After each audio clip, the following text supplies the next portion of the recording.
বাঙালির সন্দেহ কখনোই ভুল হয় না। বাঙালির সবার প্রেম ধরতে পারলেও নওরিন আর মুনজারিন এর প্রেম ধরতে পারেনি। বাঙালি সবসময় একটু বেশিই বুঝে আবার ধরে। ঠিক আছে, আমি যদি কাউকে বুঝতে দিই তাহলে অবশ্যই বুঝতে পারবে বাঙালি।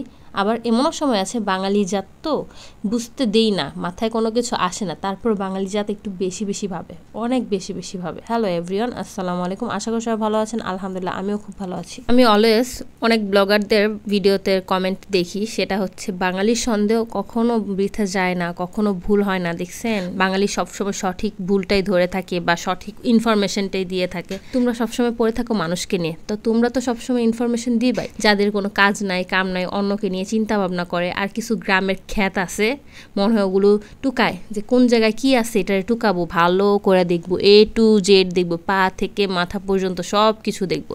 ওই গ্রামের মফস্বলের ভাই বোনরা আছে না, হুট করে উঠে এসে যখন ঢাকা শহরে আসে তখন কি করে দেখে, পা থেকে মাথা পর্যন্ত দেখে কার মুখে মেকআপ আছে, কার মুখে মেকআপ নাই, কার পা বেঁকা, কার পা সোজা, কার হাত সুন্দর, কার মানে হাতে নেইল করা আছে, কার কি না, মানে এগুলো হচ্ছে ক্ষেত্রাই শুধু দেখে। আবার এই ক্ষেত্রাই কিন্তু আবার জাজ করে, মানে কার কেমন কি দেখতে, কতটুকু সুন্দর কি কতটুকু সুন্দর না, এদেরই দেখি এ হইতেছে কালা, এরা সুন্দর না, ওইটা সুন্দর না, এদের কিছু না অনেক অনেক অনেক খুঁত থাকে, কিছু না কিছু খুঁত এদের ভিতরেই থাকবে। এরা আবার অন্যের জাজ করে, অন্য কিনে আবার মানে বিচার করে যে এর ভিতরে কি খুঁত আছে না আছে।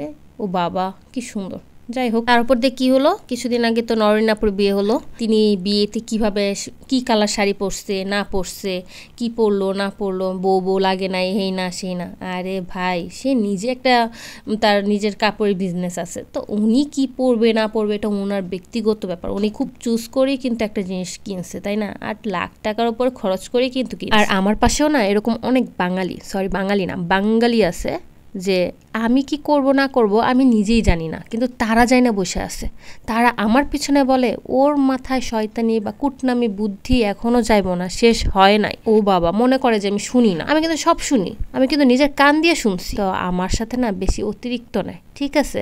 আমি আবার তাদের থেকে বুদ্ধিটা নেই, বুদ্ধিটা এবার আমার খুব ভালো একটা কাজে দিছে আমার লাইফে। আমি এই জিনিসটা কখনোই ভাবি না, একটা না হলে এটা আমি জীবনও কল্পনা করি নাই। আবার কিছু মানুষ ভয়ে আল্লাহ এটা করবে, এর আগে এর আটকায়, মানে রাতের ঘুম আমি হারাম করে ফেলি অবশ্য মানুষের, কিন্তু তাদের থেকে বুদ্ধি নিয়ে কিন্তু আমি ইন্সপায়ার হয়ে কাজ করি।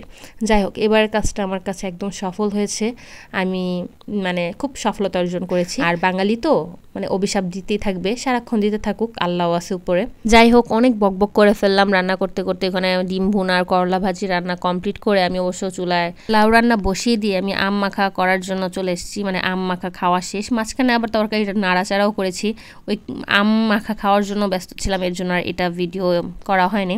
যাই হোক, এখানে হচ্ছে লাউ রান্নাটা একদম কমপ্লিট, মুরগি মাংসের হাড় দিয়ে রান্না করেছি। আর আমার কাছে লাউ রান্না খুব মজা লাগে, আর এই লাউটাও মোটামুটি ভালোই ছিল, খারাপ না। তো আজকের ভিডিও এখানে স্টপ করব, দেখা হবে নেক্সট ভিডিওতে। সবাই ভালো থাকবেন, সুস্থ থাকবেন, আল্লাহ হাফেজ।